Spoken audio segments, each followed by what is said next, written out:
Let's explore the facsimile of the Codex Zouche-Nuttall. One of the few surviving manuscripts from pre-Columbian Mesoamerica, the Codex Zouche-Nuttall is named for a former owner and the scholar who made it famous. It is a long strip of deerskin folded accordion style. There is painting on both sides. The narratives unfold in pictographs, a vocabulary of pictures not tied to any language.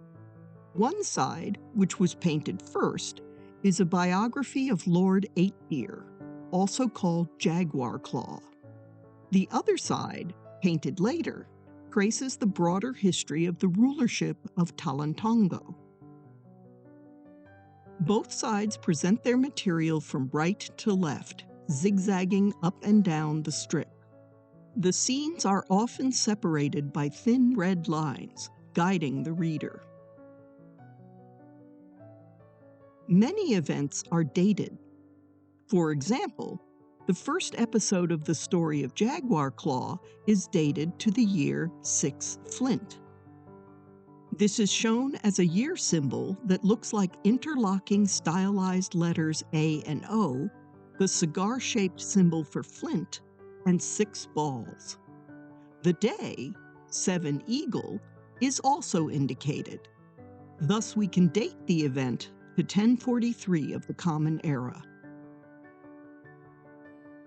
The turning point in Jaguar Claw's rise to power is when he arranges to have his nose pierced. He is identified in this scene, as elsewhere, by his birth year name, Eightdeer, and his nickname, Jaguar Claw. Interaction with the supernatural is important in Mesoamerican history. In this scene, Jaguar Claw and 2 companions in canoes cross a body of water with charming sea creatures on their way to the sun god. The other side of the screenfold is a genealogical history. Here, Lord Fiveflower and Lady Threeflint establish their dynasty. They descend from 7 supernatural caves, shown as 1 large and 6 smaller mouths. We also see, for example, Lord Twelvewind descend with companions from heaven by a sacrificial cord.